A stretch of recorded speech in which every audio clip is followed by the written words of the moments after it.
The asphalt simmered under a scorching sun, a 140 degrees Celsius open-air oven where life was draining away.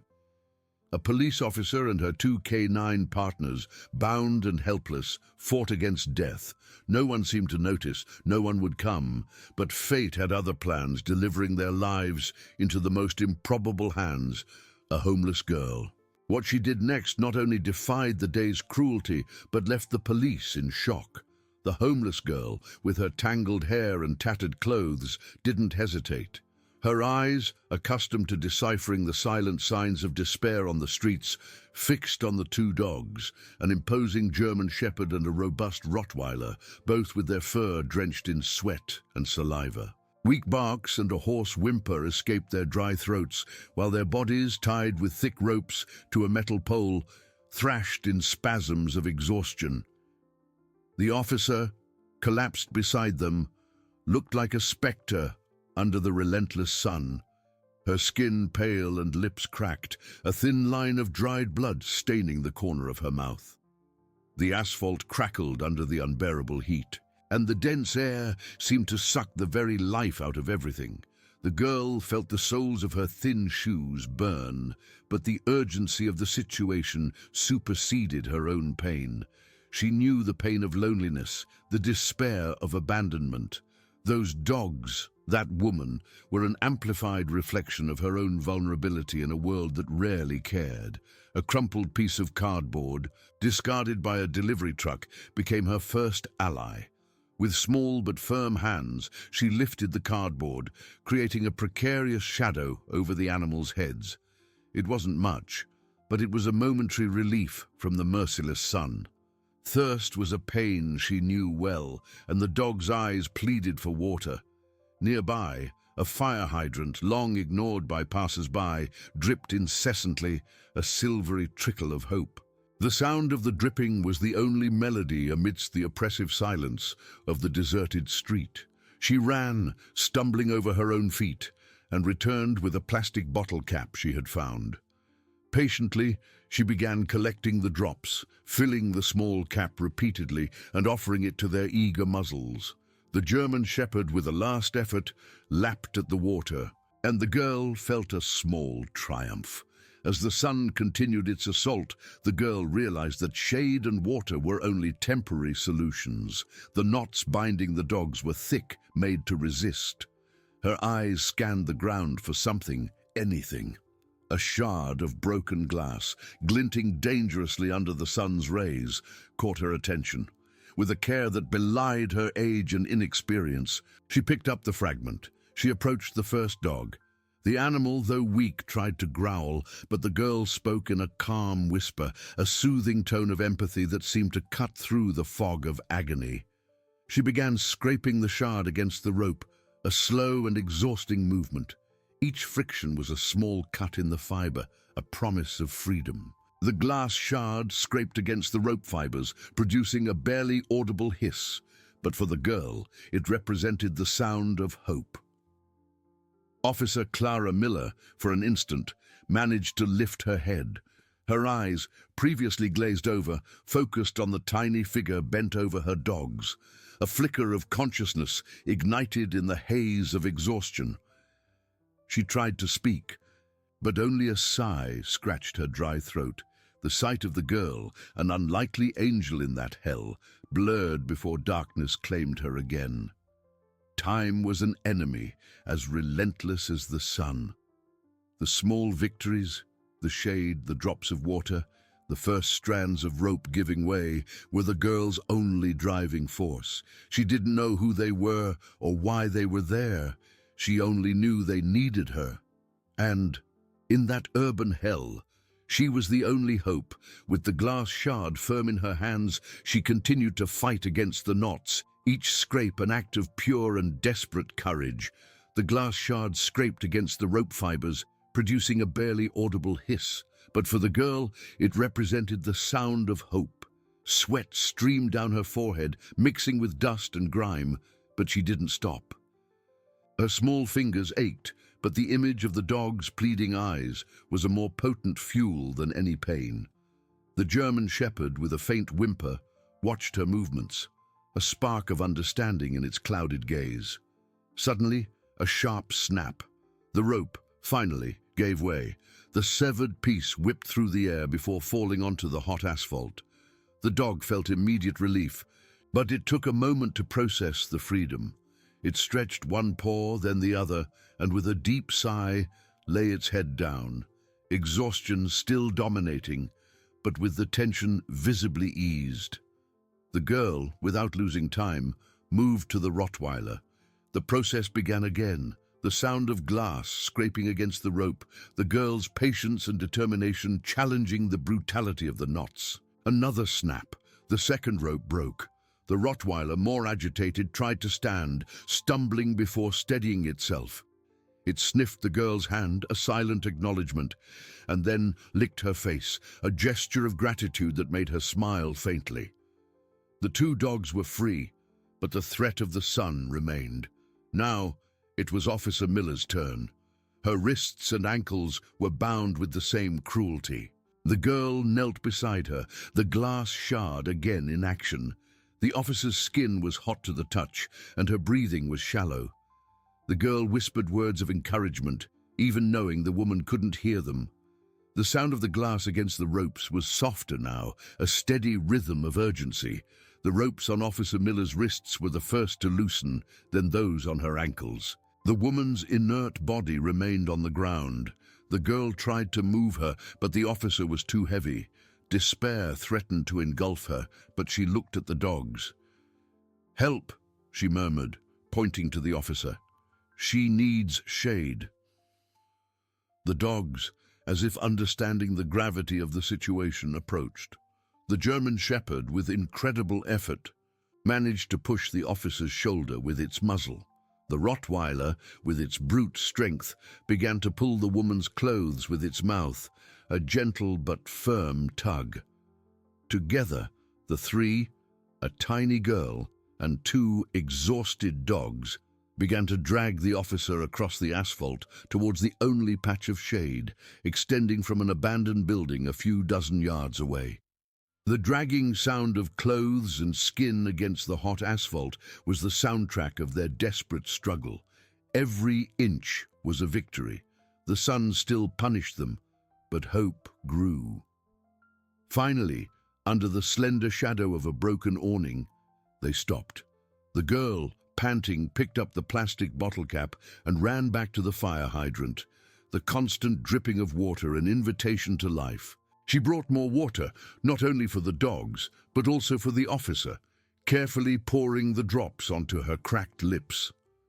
Time passed, marked only by the slow movement of the sun in the sky and the girl's tireless effort. She was exhausted, but the sight of Officer Miller breathing a little stronger and the dogs with less glazed eyes propelled her forward. She had saved their lives, but what now? They couldn't stay there forever. It was then that the distant sound of a siren tore through the suffocating silence of the afternoon. First, a faint wail, then louder, closer. The girl flinched, the instinctive fear of the streets taking over. Police. They would see her. They would take her away. But the siren continued to approach, and the sound of tires screeching on the hot asphalt indicated that a vehicle was stopping nearby. A police patrol car turned the corner, its blue and red lights flashing intensely under the sun. Two officers hurried out, their faces contorted with concern. They had received an alert that a colleague had not responded to her radio, and her GPS indicated that location. The sight that awaited them was shocking. On the ground, under the precarious shade, lay Officer Miller, pale but alive. Beside her, the two K9 dogs, visibly weakened but with a new spark of life in their eyes, and among them, a tiny, dirty girl, holding a bottle cap with water, her eyes wide with fear and exhaustion. The cut ropes lay scattered on the asphalt, and the piece of cardboard still offered improvised shade. The scene spoke for itself, a story of cruelty, and in contrast, an act of salvation so pure and unexpected that it left the officers speechless. What had happened there defied the logic and coldness of the world they knew. The scene before the two speechless officers' eyes was a surreal tableau of despair, transformed into a silent miracle. Officer Carlos, the older and more experienced, was the first to move, the incredulity on his face giving way to professional urgency. His hand went to the radio on his shoulder, the sound of static filling the air before his choked voice broke the silence. "Central, we have a situation here. Officer Miller found. Requires immediate medical attention and, we need backup and a social services team. Location, Acacia Street, near 127. As Carlos spoke, Officer Sophia, younger and with her heart pounding, ran to her fallen colleague. Miller's skin was burned and dry, but a faint, irregular pulse could be felt in her neck. The dogs, the German Shepherd and the Rottweiler, despite their exhaustion, lifted their heads, their eyes fixed on the newcomers, a mix of caution and relief in them. A low whimper escaped the German Shepherd's throat, almost a thank you. Sophia knelt beside Miller, checking her severed bindings, the extent of the visible injuries. The deep rope marks on the officer's wrists and ankles spoke of deliberate cruelty. She looked at the glass shard on the ground, then at the frayed ropes, and then at the girl. The small figure, with the plastic bottle cap still in her hands, was huddled, eyes wide, watching the adult's abrupt movements. Fear was a veil over her dirty face, an echo of the countless times the presence of police had meant trouble for her. She tried to hide behind the Rottweiler, which, with a protective movement, positioned itself slightly in front of her, an almost inaudible growl vibrating in its chest. Hey, calm down," Sophia said, her voice soft and controlled, trying not to scare the child further. She noticed the dog's gesture, the unexpected loyalty. "It's okay, we're police officers, you're safe." But the girl didn't respond, only pressed her lips together, her eyes scanning the scene, looking for an escape route. She didn't trust pretty words. The streets had taught her not to trust anyone. Carlos, finishing his communication with dispatch, approached, his eyes sweeping the scene, the ropes, the improvised cardboard shade, the bottle cap with water, the officer on the verge of collapse, and the girl, the improbable heroine. The evidence was stark. That child, alone and unprotected, had defied death. "Who did this, kid?" Carlos asked, his voice serious but without anger, just a deep sense of injustice. The girl trembled, unable to answer. She didn't know who. She only knew they needed help. The sound of more approaching sirens broke the silence again, this time louder, more urgent. The girl's fear intensified. She turned, ready to run, but Sophia extended her hand, a slow and inviting gesture. "You don't have to be afraid. You saved her life. You're a hero," Sophia repeated, the sincerity in her voice trying to break through the girl's barrier of mistrust. The girl hesitated. The word hero was strange, never associated with her. She who was invisible, who lived on the margins. In a few minutes, the deserted street filled with activity. An ambulance pulled up, its headlights reflecting on the hot asphalt. Other patrol cars joined, and the murmur of voices. The sound of radios and the smell of disinfectant from the medical team mingled. Paramedics rushed to Officer Miller, quickly assessing her condition. They carefully moved her to the stretcher, while the dogs, with a renewed sense of purpose, stayed close, watching every movement, their gazes alert. One of the paramedics, seeing the cut ropes and the glass shard, frowned. "What the hell happened here?" Carlos approached, his voice low and laden with a newfound gravity. "It seems someone tied her up and left her to die under the sun. And this girl," he pointed to the child who was now being observed by everyone, "she saved her and the dogs too." The revelation shocked the newcomers. The silence that followed was filled only by the ambulance's hum and the sound of radios. The idea that a police officer could be targeted with such barbarity was disturbing, But the image of the girl, small and fragile, who had opposed such malice, was even more impactful. As Officer Miller was taken to the ambulance, the two K9 dogs, with a last look at the girl, were guided by one of the officers to a specially equipped police vehicle. The girl felt a pang in her chest as she watched them leave, a connection forged in desperation breaking apart. Sophia knelt again before the girl, ignoring the dirt and the mistrust in the child's eyes. "What's your name?" The girl hesitated for a long moment, her lips moving silently before a whispered word escaped, almost inaudible amidst the controlled chaos. "Leah. Leah," Sophia repeated, a lump in her throat. "Leah, you are very brave. We're going to take care of you now." But Leah didn't want to be taken care of. She wanted to disappear, to return to the shadows from where she came. What would these adults do with her? The gratitude in their eyes was real, but the uncertainty of what would come next was a heavy burden. The police had arrived, and with them, the end of her invisibility, but the beginning of a new and frightening journey. The gratitude in Sophia's eyes was palpable, but Leah felt a shiver. The word care had a different weight for someone who lived on the margins. To be cared for her, often meant being controlled, being taken to strange places, far from the only freedom she knew, however harsh it might be. The commotion around her grew, serious and agitated voices mixing with the sound of police radios, which crackled and spoke in codes.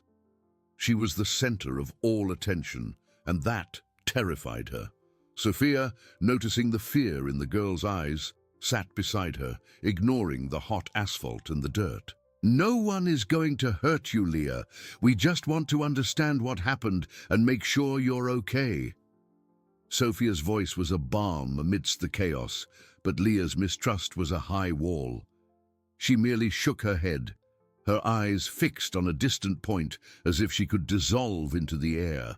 Officer Carlos approached, his expression grave. He spoke into his radio, his voice lower now, but the urgency was evident. "Yes, we need a forensics team here, and please contact Officer Miller's family. We need all the details about her last shift. This doesn't look like a common assault." Carlos's tone indicated that the nature of the crime was proving to be darker than a simple attack. The idea that a police officer could be targeted with such cruelty, left to die in that manner, was disturbing. A woman in a different uniform, carrying a clipboard, approached. She was a social worker. Her smile was gentle, but Leah's eyes narrowed. She knew that kind of smile. "Hello, Leah. My name is Anna. Can you come with me? We can talk somewhere quieter." Leah recoiled, her body tense. The Rottweiler was no longer there to protect her. She was alone. "No," she whispered, her voice almost inaudible. Sophia intervened. "Leah, Anna is here to help you. She can take you to a place where you can rest, eat, and take a shower. You did something incredible today, but now you need to take care of yourself." The girl looked at Sophia, then at Anna, and finally at the spot where Officer Miller had been tied. The ropes were still there, silent witnesses to the barbarity. The glass shard, her instrument of salvation, lay forgotten on the ground. A wave of exhaustion hit her, the unbearable heat, the adrenaline subsiding. She was hungry, thirsty, and every muscle ached. Carlos, who had been observing the interaction, cleared his throat. "Leah, did you see who did this to Officer Miller? Can you tell us anything?" The question brought back the dread. Leah shook her head vigorously. She hadn't seen anyone, just the officer and the dogs tied up. The memory of the scorching sun, the animals' despair, the officer's burned skin, all mingled in her mind.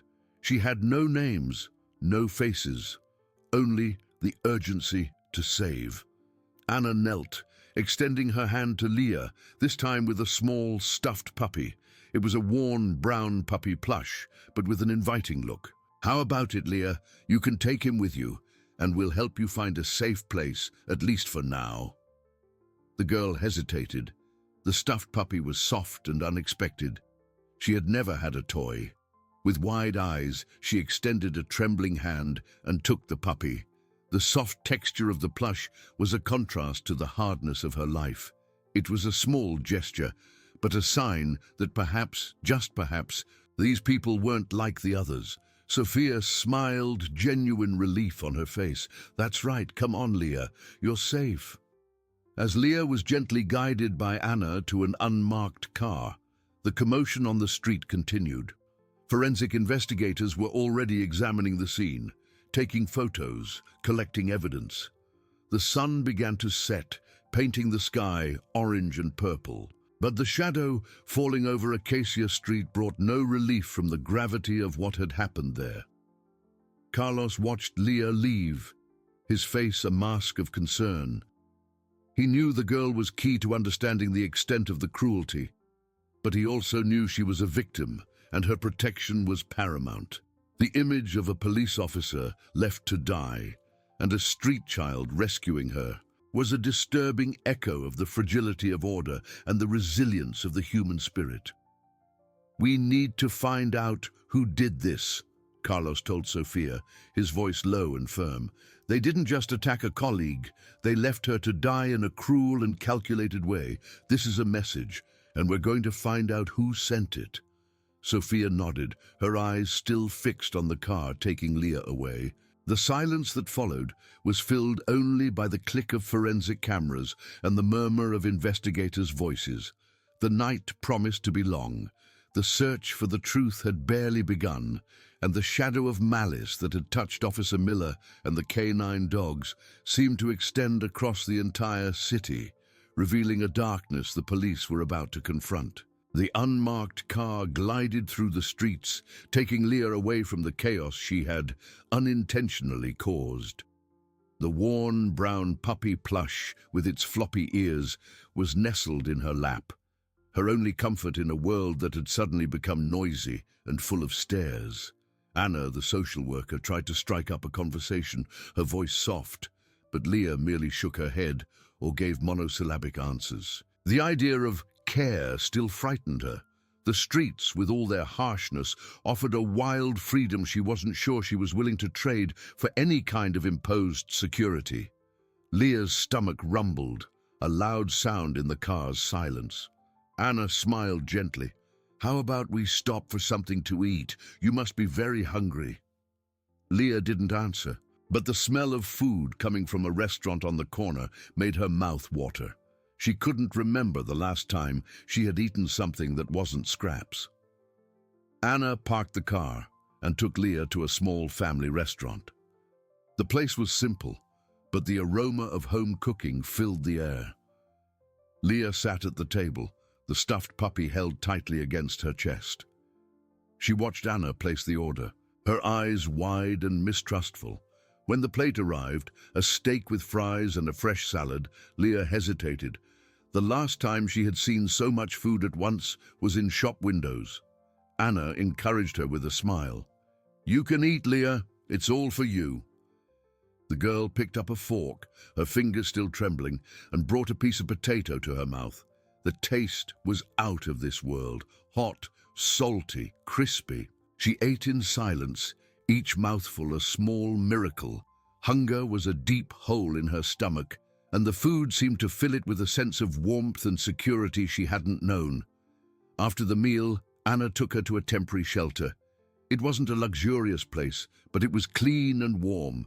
There was a small bed with clean sheets and a bathroom with a hot shower. Leah had never taken a real shower, only cleaned herself at public taps or with water bottles. The sensation of hot water running over her skin, washing away the dirt and sweat of days, was strange and wonderful. She scrubbed herself with the scented soap, watching the dark water go down the drain. After her shower, Anna gave her clean clothes, soft cotton pajamas. Leah looked at herself in the mirror, almost not recognizing herself. Her face was cleaner, her hair damp. The stuffed puppy waited for her on the bed. She picked it up, lying down on the soft sheets. Exhaustion overcame her almost instantly, and she fell asleep, the hum of the shelter's refrigerator being the only sound in her new world. While Leah found temporary refuge, police headquarters buzzed with activity. Carlos and Sofia were in a conference room, surrounded by piles of documents and computer screens. The night wore on, but fatigue seemed an unattainable luxury. "Let's go over everything again," Carlos said, rubbing his eyes. "Officer Miller's history, any known enemies, any high-profile cases, any threats received." Sofia projected Miller's file onto the main screen. Officer Clara Miller, 28 years old, 5 years of service. Impeccable record. No disciplinary actions, commendations for bravery and dedication. K9 specialist, advanced training with Zeus and Hera. She moved to the recent cases section. In recent weeks, she was involved in dismantling a small drug trafficking network in the East District, a hostage rescue operation at a bank, and the investigation of a series of high-end residential burglaries. Carlos pointed to the drug trafficking case. Any names that stood out? Anyone who promised revenge? Sofia checked the reports. The network leader, a man named Marcos the Beast Ribeiro, was arrested. He had a history of violence, but he's detained and without external contact. The other members were small fry, with no history of organized retaliation. "What about the burglaries?" Carlos asked. "Was there any indication that the thieves might be more than simple smash-and-grabbers?" "No, reports indicate they were opportunistic thieves, not highly organized. Miller was the first to arrive at one of the locations, but they had already fled. She only helped collect evidence." The silence in the room was heavy, interrupted only by the click of Sofia's keyboard. The lack of an obvious target was frustrating. "That's what bothers me," Sofia murmured. "It's such a personal, cruel attack, but we haven't found anything to justify such deep hatred specifically against her. No direct threats, no enemy that fits the profile of someone who would set up such an elaborate and sadistic ambush." Carlos nodded. They didn't just want to kill her. They wanted her to suffer. They wanted her to feel despair. That's different from a common vendetta. He stood up, walking to the window, observing the city lights. And the way the dogs were tied, so they couldn't protect her or break free. It's almost a ritual, a message. Suddenly an idea struck Carlos. What if it's not about Clara Miller directly? What if she's just a symbol, a message to the police as a whole? Sofia frowned. A message? But from whom and why? There hasn't been any major incident that could provoke such retaliation. Carlos returned to the table, picking up a city map. "Let's expand the search. Not just Miller's cases, but any recent incident that might have angered someone with the power and resources to orchestrate something like this. Corruption, extortion, some operation that touched a sensitive nerve." He drew a circle on the map, encompassing the area where Miller was found and the most common patrol routes. Who would benefit from terror?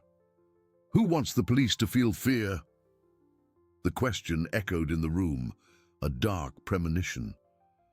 The investigation was delving into a swamp of hidden motives and invisible enemies. The cruelty seen on Acacia Street was not an endpoint, but a starting point for a much more disturbing truth.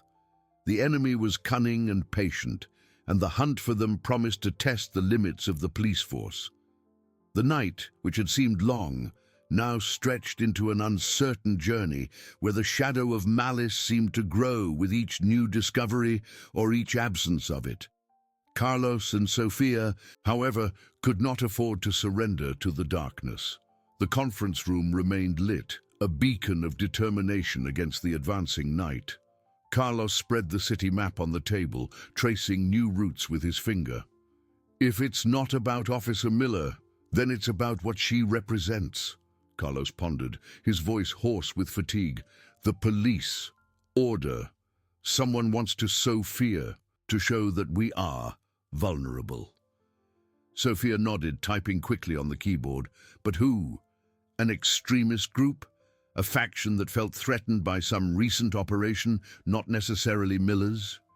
She pulled up reports of high-impact incidents from the last 6 months, uncovered corruption cases, major drug seizures, gang dismantling. The list was extensive, but no name jumped out as a potential orchestrator of such cruelty. "We're not looking for a common criminal," Carlos said, tapping lightly on the map. "We're looking for someone who thinks strategically, who uses pain as a tool, and who has the means to disappear without a trace."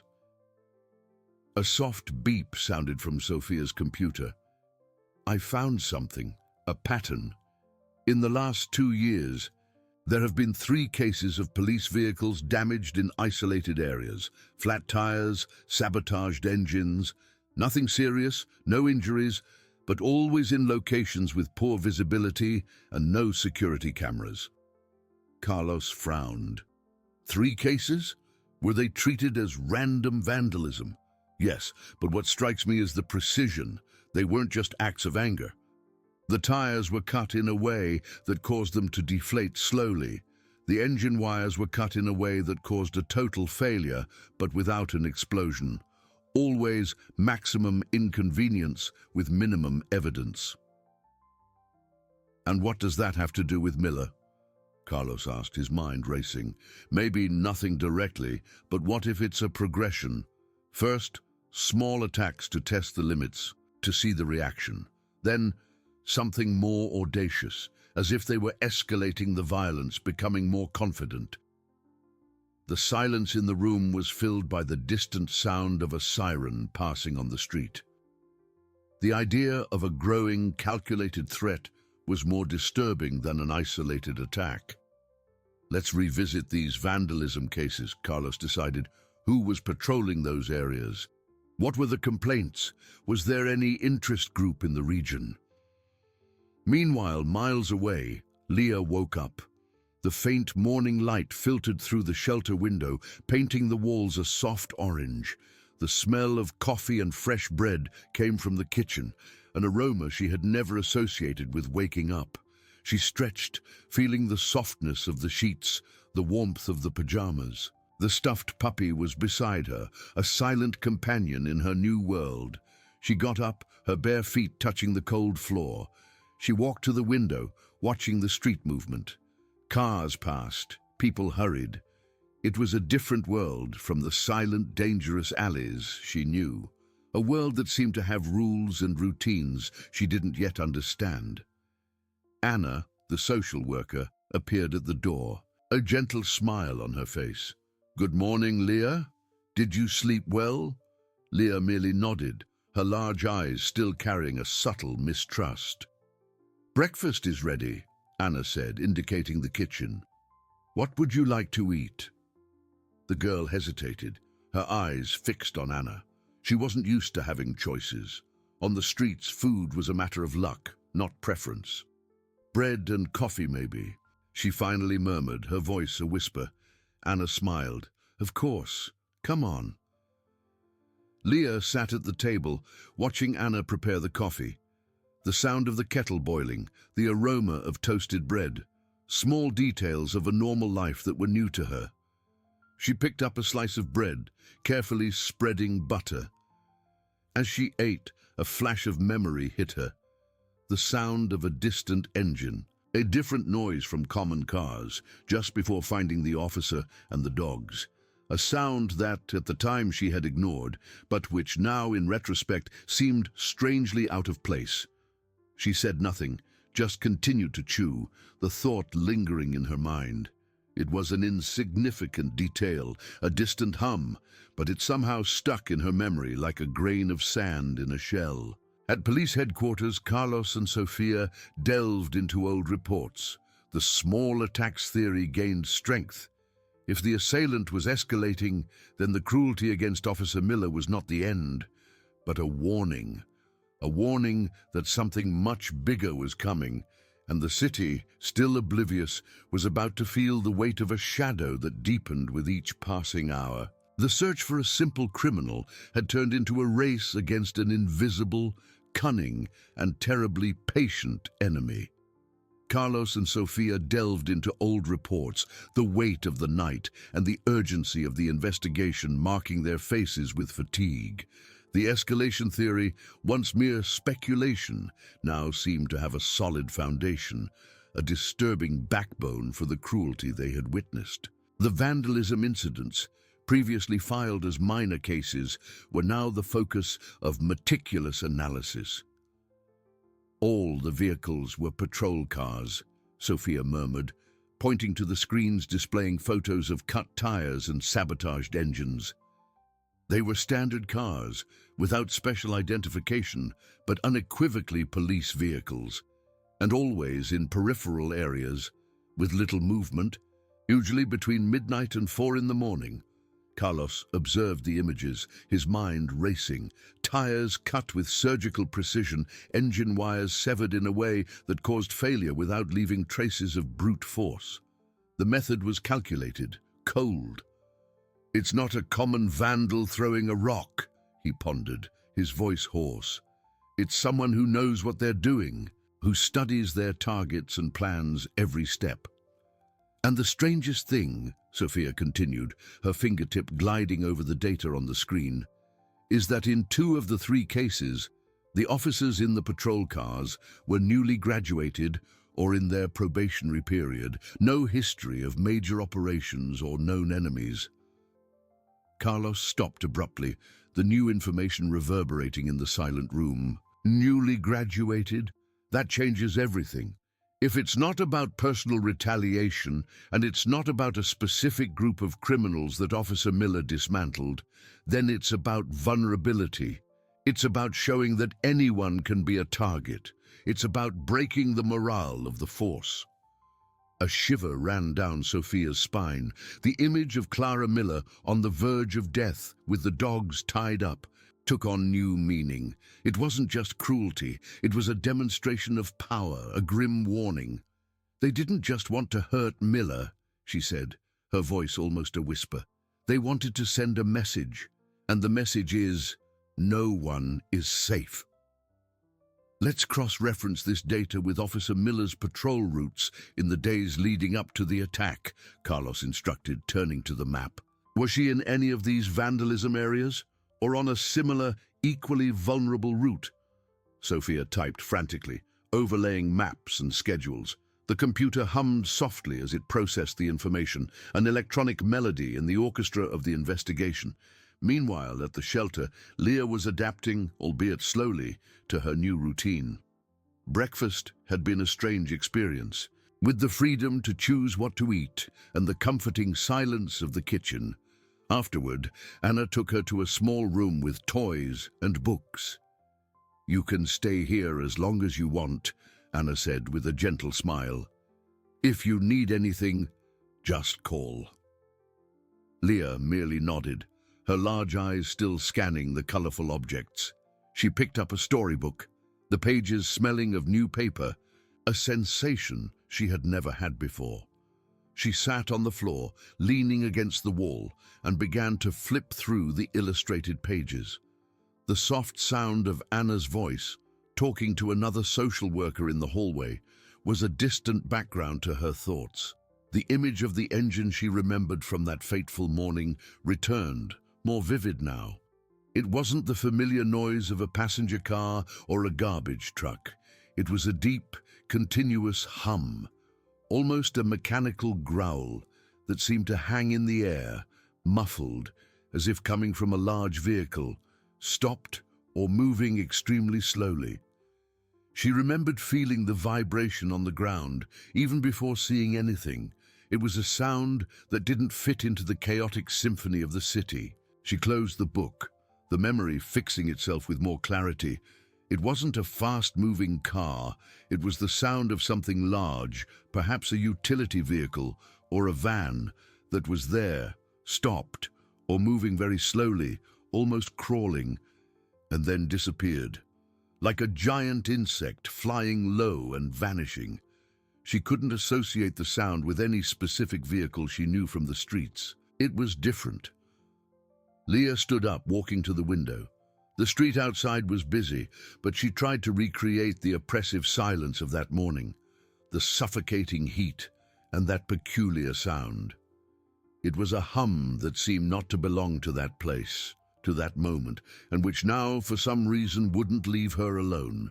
It was an insignificant detail, a distant echo, but which, somehow, clung to her mind, an annoying grain of sand in her new shell of security. At police headquarters, Sophia's computer emitted a sharp beep, signaling that the search had ended. The results appeared on the screen, and Carlos's breath hitched in his throat. Officer Miller had patrolled a route identical to one of the vandalism areas just 3 days before the attack, and at a similar time. The coincidence was chilling. The shadow of malice was not just growing, it was approaching, step by step, and the city was about to feel its full weight. The enemy was not invisible. He was watching, calculating, and the trap for Clara Miller had been merely the prelude to something much larger. The air in the investigation room became dense, heavy with the revelation, and Carlos felt a shiver run down his spine, not from cold, but from the chilling understanding that settled in. Officer Miller had not been a random target. She had been observed, her patrol pattern studied. It was no coincidence, it was planning. He was following her, Carlos murmured, his voice hoarse, his eyes fixed on the overlaid data on the screen. Or at the very least, he was monitoring patrol routes.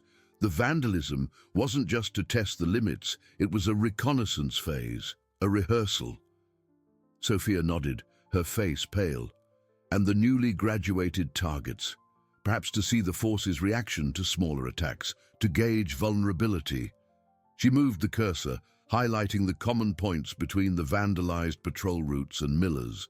All are areas with poor lighting, no security cameras, and often with secondary escape routes.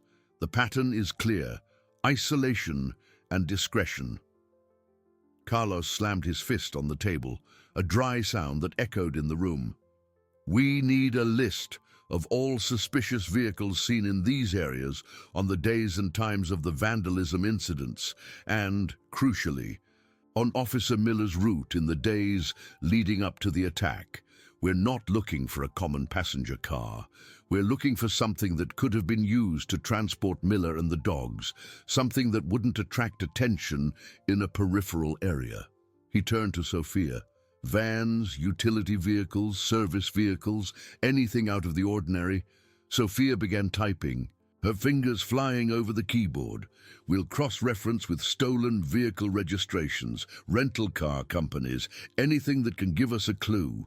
And we'll alert patrols to watch out for vehicles that seem out of place, especially in isolated areas. Urgency filled the space. With each new piece of the puzzle, the assailant's image became clearer, more terrifying. He wasn't an impetuous criminal, but a patient, calculating predator who moved in the shadows, observing and waiting for the right moment to strike. The trap for Clara Miller had been meticulously crafted, and the entire city was now under the gaze of an invisible, yet terribly present enemy. While the police intensified the search for a phantom vehicle, Leah was immersed in her own world of discoveries and memories at the shelter. The smell of soap and disinfectant filled the room, a sharp contrast to the odor of garbage and soot she knew so well. She was sitting on the floor, a blue crayon in one hand, a piece of paper in the other. Anna had given her some drawing materials, hoping it would help her express herself. Leah drew with hesitant but firm strokes. First, the figure of a woman, then 2 dogs, one large and one smaller, then the ropes that bound them, and then the street with the relentless sun. But what intrigued her most was the empty space above the scene. She tried to draw the sound, a deep, continuous hum. How do you draw a sound? She made wavy, thick, dark lines that stretched across the page, trying to capture the sensation of that noise. The sound returned to her mind with disturbing clarity. It wasn't the noise of a car speeding past, nor the heavy rumble of a moving garbage truck. It was a deep hum, almost a mechanical growl that seemed to hang in the air, muffled, as if coming from a large vehicle. stopped or moving extremely slowly. She remembered feeling the vibration on the ground even before seeing anything. It was a sound that didn't fit into the chaotic symphony of the city. Anna entered the room, a glass of juice in her hand. "How's it going, Leah? Do you like to draw?" Leah merely nodded, her eyes fixed on her drawing. She pointed to the wavy, dark lines that represented the sound. She murmured, her voice a whisper. "Big, slow." Anna knelt beside her, observing the drawing, the woman, the dogs, the sun, and those strange lines. You heard a hum?" Leah nodded, her gaze distant as if reliving the moment. "Before. Close." Anna frowned, trying to decipher what the girl was trying to communicate. The description was vague, but the intensity in Leah's eyes was undeniable. The girl wasn't just reliving a trauma. She was providing a crucial piece of information, one that the police needed to hear. The description of the sound, the vibration, the idea of a big animal but trapped, and the rectangular outline all painted a more detailed picture than a simple hum. She picked up the phone, determined to call the social services contact who was in communication with the police. Those details, however fragmented, could be Carlos's needle in a haystack. At police headquarters, Carlos was poring over a digitized city map. The 3 vandalism incidents and Miller's route, they all have something in common besides being peripheral, he said, pointing to the map. They are areas with relatively easy access to highways, but also have many dead ends, abandoned warehouses, or vacant lots, places where a vehicle can remain parked unnoticed for a while. Sophia typed a new command. "We're filtering vehicle registrations by body type and weight, looking for vans, panel vans, or large utility vehicles that were seen in these zones at the times of the attacks." The computer hummed, processing the vast amount of data. With each passing second, the network of information tightened, and the image of the predator began to take shape. No longer a ghost, but a shadow with defined contours ready to materialize. The distant hum that Leah tried to draw and the type of vehicle Carlos and Sophia were looking for were pieces of the same puzzle, moving towards an inevitable collision. Sophia's computer hummed with effort, the results of the suspicious vehicle search unfolding in an endless list on the screen. Carlos ran a hand through his hair, his tired eyes fixed on the thousands of entries. "This is an ocean of data, Sophia. We need a finer filter. Vans, panel vans, utility vehicles. That could be anything from a bread delivery truck to a maintenance vehicle." Frustration marked his voice. The trap was intricate, but the tool used for transport was still a mystery. Sophia, impassive, typed new commands. "We're cross-referencing with stolen vehicle registrations and those with a history of modification, sir, and also with those operating at unusual hours in these areas. But the truth is, without a more precise description, it's like looking for a needle in a haystack." In the shelter room, Leah traced the wavy lines in her drawing, the crayon making a soft sound as it scraped the paper. The hum was increasingly clear in her mind. It wasn't the sound of an accelerating engine, nor the heavy rumble of a fast-moving truck. It was something different, deeper, more continuous, as if the engine was running at low RPMs, almost stagnant but with latent power. She felt the vibration on the ground, a tactile memory as strong as the auditory one. Anna watched the girl, curiosity mixed with a pang of concern. Leah was immersed in her world of memories, and that hum seemed to be a focal point. "Leah, can you tell me more about that sound?" Anna asked softly. "Was it loud? Low? Did you feel anything when you heard it?" Leah stopped drawing, her eyes fixed on the paper. She made a motion with her hand, as if trying to capture the sound in the air. "Heavy," she whispered, her voice almost inaudible. "Ground. Shakes." She lightly tapped her palm on the wooden floor, imitating the vibration. Like a big animal, but trapped. Anna felt a shiver. Trapped? What do you mean by trapped? Leah shook her head, unable to articulate better. The image of the powerful yet muffled engine persisted. It was as if the vehicle was there, present, but trying not to be noticed, its sound contained.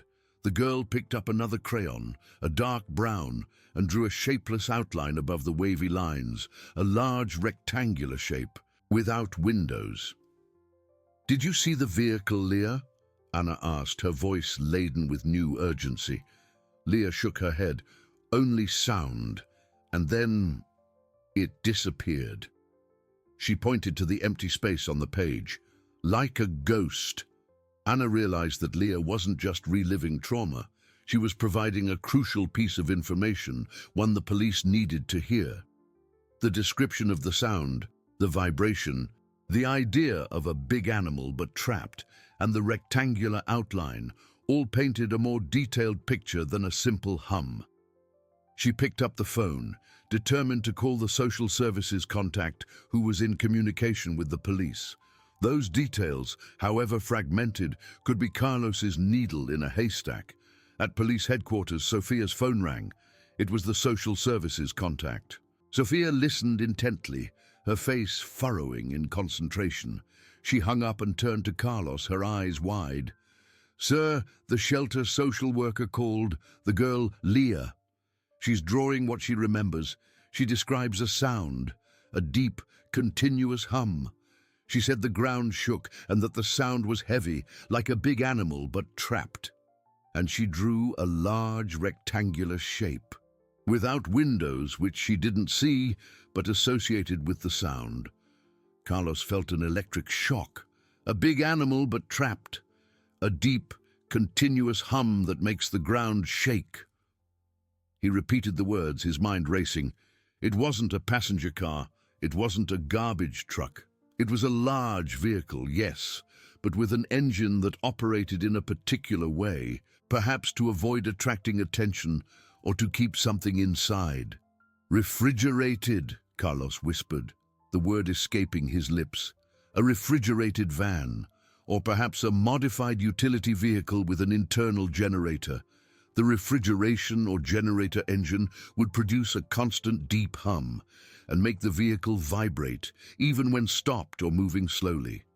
And it would be muffled, contained, so as not to attract attention in residential areas." Sophia's eyes widened. A refrigerated van, or a service vehicle with a generator. That would explain the trapped. The sound of the machine, but contained within the compartment.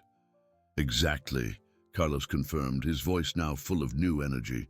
He needed an insulated compartment to keep Officer Miller and the dogs unconscious long enough to transport them without attracting attention and without the heat killing them immediately. And the hum, that would be the sound of the refrigeration or ventilation system working. He pointed to the screen. "Sophia, filter the search. Refrigerated vans, delivery vans with refrigeration units, large utility vehicles with auxiliary generators. Anything that fits that description and was seen in the vandalism areas and on Miller's route in the days leading up to the attack. And check if any of them have records of modifications for acoustic or thermal insulation." The new direction in the investigation was a breath of fresh air amidst the frustration. Leah's innocent description, a simple hum, had become the key to unraveling the type of vehicle the predator had used. The image of the enemy, once a diffuse shadow, now gained sharper contours, and the sound of its engine, once a mere noise in a child's memory, now echoed in police headquarters as a premonition, a clear warning of the monster they were hunting.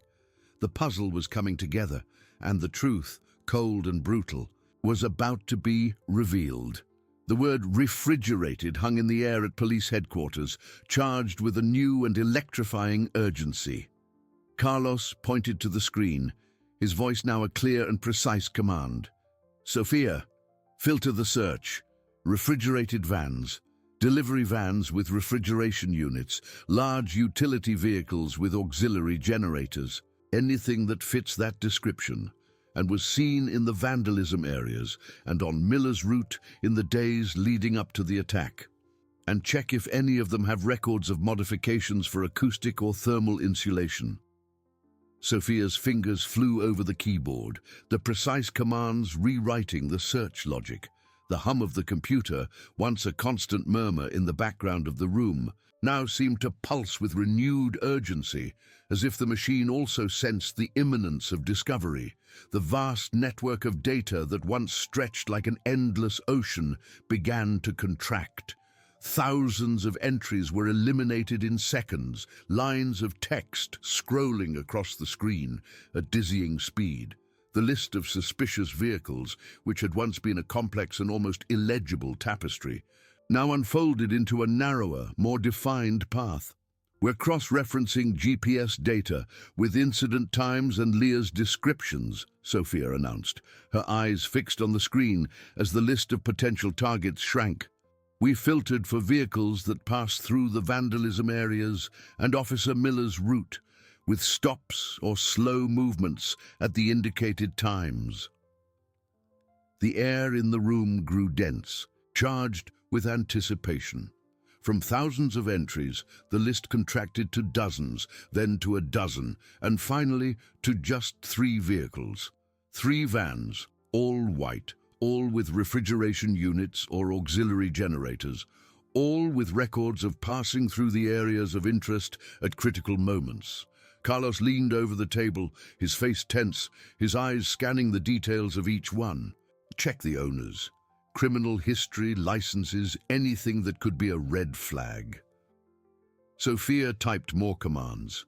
The first vehicle belonged to a small dairy company with an impeccable record. The second, to a frozen products distributor, equally without problems. But the third, this one, Sophia said, her voice suddenly lower, a tone of alarm seeping into it. Registered in the name of an individual, not a company. Name, Victor Sterling. Residential address in a peripheral neighborhood, but the vehicle is registered to operate throughout the city. History, a record of private property vandalism 5 years ago, but it was filed due to lack of evidence. And he has a history of self-employment as a refrigeration technician and generator installer. Carlos felt a chill down his spine. A refrigeration technician. That would explain the knowledge of how to insulate a compartment, how to keep the system running without raising suspicion. And the vandalism history, even if filed, shows a propensity for illicit acts. Sophia continued to search, data appearing on the screen. His vehicle, a white Mercedes-Benz Sprinter van with an external refrigeration unit, was seen by security cameras in 2 of the 3 vandalism areas on the nights leading up to the attacks. And the GPS record shows he was in the vicinity of Officer Miller's route on the morning of the incident, with a prolonged stop in a dead-end alley a few blocks from where she was found. The puzzle was complete.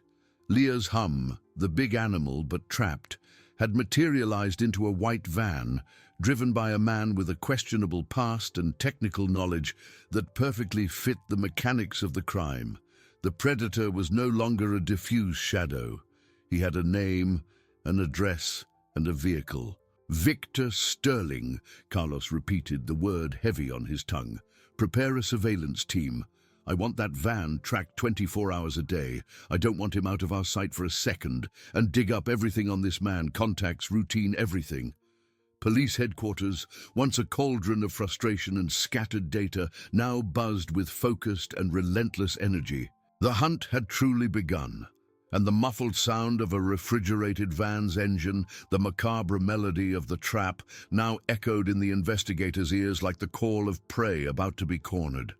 The truth, cold and brutal, was about to be revealed, and a child's innocence had been the key to uncovering the malice hidden in the city's shadows. The surveillance team moved with almost surgical precision. 2 discrete vehicles, a grey sedan and a dark utility van, positioned themselves strategically a few streets from Victor Sterling's residence. The night air, still warm and heavy, carried the distant hum of traffic and the intermittent crackle of communication radios. Inside the cars, agents watched, shifts rotating, their eyes fixed on the modest house and the white van parked in front. Victor Sterling's life, once a shadow in police records, was now dissected with relentless intensity. The report compiled by Sophia and her team painted the portrait of a solitary, methodical man with a history of frustrations. His criminal record, though containing only the filed mention of vandalism, revealed a pattern of antisocial behavior. Neighbors, discreetly interviewed, described him as reserved, almost invisible. No one had noticed anything unusual except perhaps the obsessive maintenance of his van, whose engine was often started and left to idle for long periods, the deep, continuous hum softly echoing down the street.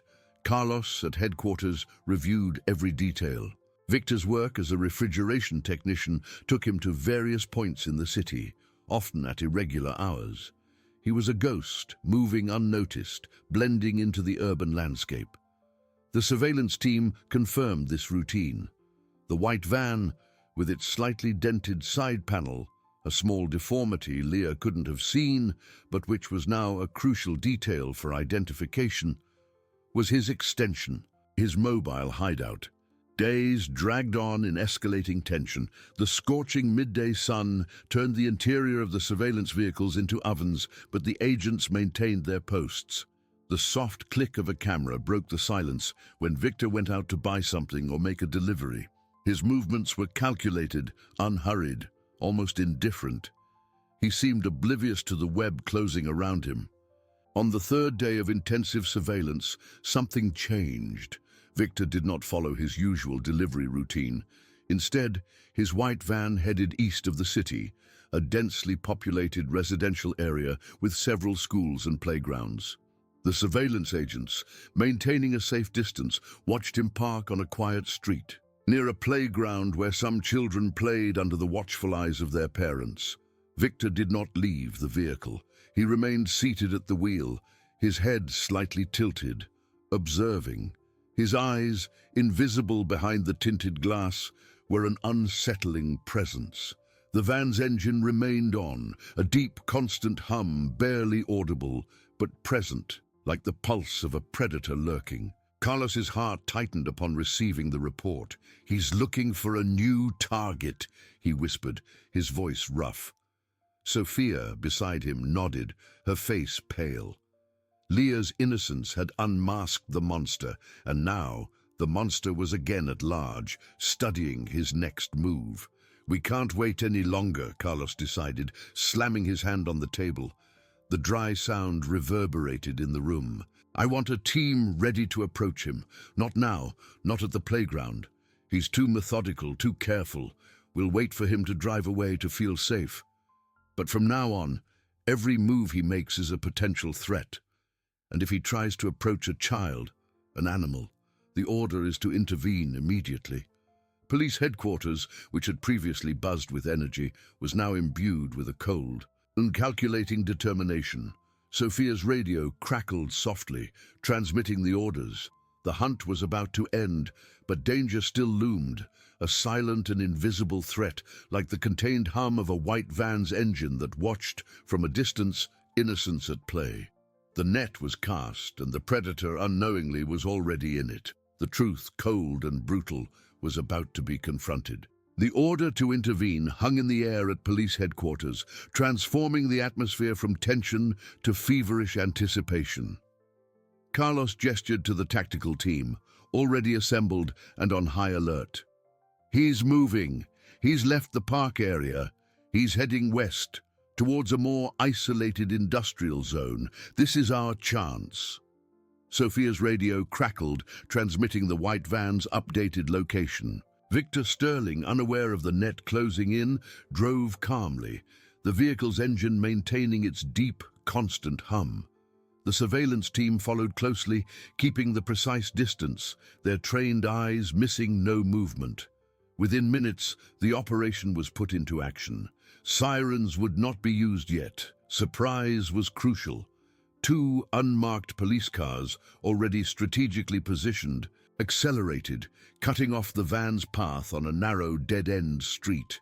A third vehicle blocked the rear. The sound of tires screeching on the hot asphalt was the only warning before Victor's van was cornered. Doors opened abruptly. Armed agents, in bulletproof vests and with serious faces, leaped out of the cars, their voices echoing clear and firm commands. "Hands on your head! Exit the vehicle slowly." Victor Sterling showed no resistance. His movements were slow, almost resigned. He stepped out of the van, a middle-aged man with empty eyes, no surprise, no apparent fear. Just a strange calm, as if he knew this moment was inevitable. The van's engine, still running, continued its monotonous hum, a sound that now seemed sinister. As Victor was handcuffed and led to one of the cars, the search team began to comb through the van. Carlos and Sofia arrived at the scene shortly after, their hearts pounding in their chests. The smell of metal, rubber, and a faint chemical odor hung in the air. One of the agents pointed to the rear of the vehicle. "Commander, we found something." The van's cargo compartment was impeccably clean, almost sterile, but closer examination revealed modifications. The interior walls had been lined with insulating material, and a small, almost imperceptible metal door was built into one of the side walls. The refrigeration system worked perfectly, keeping the interior at a low but controlled temperature. Sophia ran her hand over the cold metal surface. It's an insulated compartment, perfect for muffling sounds and maintaining a constant temperature. Carlos observed the door, his mind reliving Leah's words. Big animal but trapped. He knelt, examining the lock. It was robust, with a complex locking mechanism. "Open it," Carlos ordered, his voice low but laden with a grim urgency. With specialized tools, the door was opened.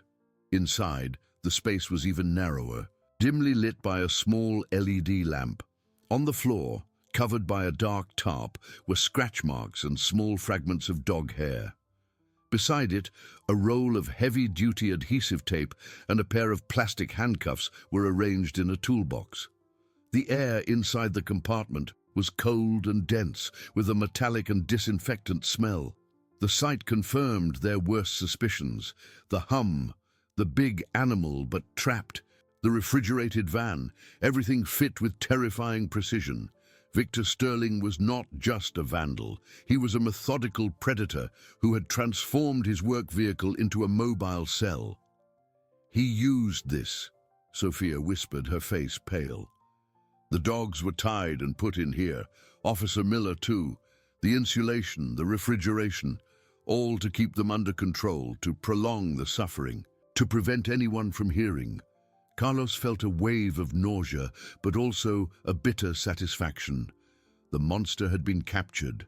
Leah's innocence, the homeless girl's courage, the team's persistence, everything had led to this moment. The forensics team began to work, documenting every detail of the van. Victor Sterling, sitting in the back of the police car, watched the scene with the same cold indifference. His eyes, previously empty, now seemed to carry a chilling, almost triumphant glint, as if the capture was just another stage of his macabre plan. The city could breathe a little easier, but the echo of the van's hum still lingered, a grim reminder of the malice that had been unmasked. The revelation of what was inside the van was just the beginning of a deeper investigation, a dive into the distorted psyche of a man who hid in plain sight, and the search for other secrets he might still hold. Victor Sterling's cold indifference in the back of the police car was more disturbing than any outburst of rage. There was no remorse, no fear, just a calculated calm that sent shivers down one's spine. At headquarters, the usual buzz of phones and muffled voices gave way to a tense silence as the team prepared for the interrogation. Sofia and Carlos sat at the metal table, observing Victor through the mirrored glass. The interrogation room was Spartan, illuminated by a cold light that highlighted the shadows under his eyes. He remained silent for a long time, his fingers drumming lightly on the table's surface. The sound was almost inaudible, but to Sophia it felt like a hammer striking her skull. "Mr. Sterling," Carlos began, his voice firm, "we have many questions." Victor finally raised his eyes. His lips curved into a faint, joyless smile that sent a chill through Sophia. "I know, and I have my answers." The session stretched for hours. Victor denied nothing. With clinical coldness, he detailed his methods, the choice of his refrigerated van, the search for isolated locations to dispose of his victims. He spoke of dogs as if they were objects, of lives as if they were inconveniences. Officer Miller, he admitted, was a miscalculation, an unwanted witness he hadn't expected to find. The intention was only the dogs, but the opportunity to silence the officer arose. "Why?" Sophia asked, her voice choked with contained anger. "Why the animals? Why so much hatred?" Victor laughed, a dry, humorless sound. "Hatred? No, detective, control. They're noisy, irritating, demand attention, and no one cares, do they? No one sees, no one listens." He paused, his eyes fixed on Sophia. Except the girl. She saw, she heard, an aberration. The mention of Leah brought a new wave of fury to Carlos. "That aberration saved lives, Sterling. She unmasked you." Victor merely shrugged. "A system failure. Society is blind. I just exploited that." The truth behind Victor Sterling was darker than anyone could imagine. There was no grand plan, no elaborate revenge. There was only a man with deep psychopathy who found pleasure in control and the suffering of others, exploiting the city's indifference.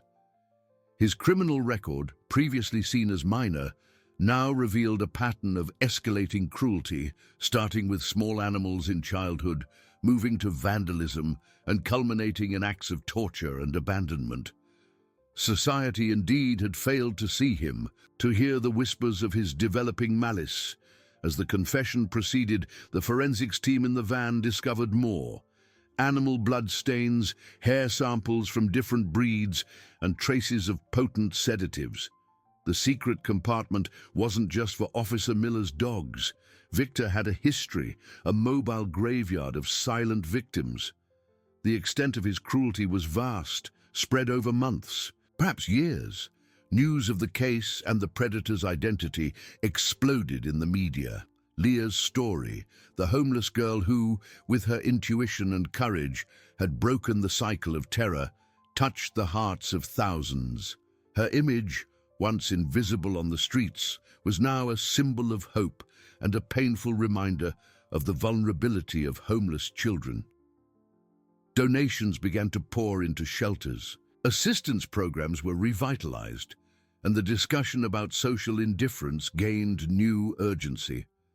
Officer Miller, still recovering in the hospital, received a visit from Leah. The officer, her face marked by exhaustion, but with a glimmer of gratitude in her eyes, hugged the girl. The faint but lively barks of Shadow and Luna, the dogs Leah had saved, filled the room. A sound of triumph over darkness. They too were recovering, though with physical and emotional scars. Carlos and Sophia, exhausted, watched the events unfold. Victor Sterling's capture was a victory, but the revealed truth left a bitter taste. Malice was not always grand and obvious. Often it hid in routine, in normality, thriving on a lack of attention. Leah, now under the care of a social assistance program, was beginning to adapt to a life with more security and hope. She still carried the marks of the streets, but her eyes, once full of mistrust, now shone with a new light. She had proven that kindness and courage could flourish in the most inhospitable places, and that a child's voice, however faint, could echo louder than the hum of any refrigerated van. The city, shocked and ashamed, was forced to confront its own shadows. The story of Victor Sterling and Leah was not just about a criminal and his victim, but about the society that allowed one to thrive in darkness and the other to be ignored in the light. The echo of truth resonated, a constant reminder that vigilance and compassion were the only defenses against the indifference that fed malice.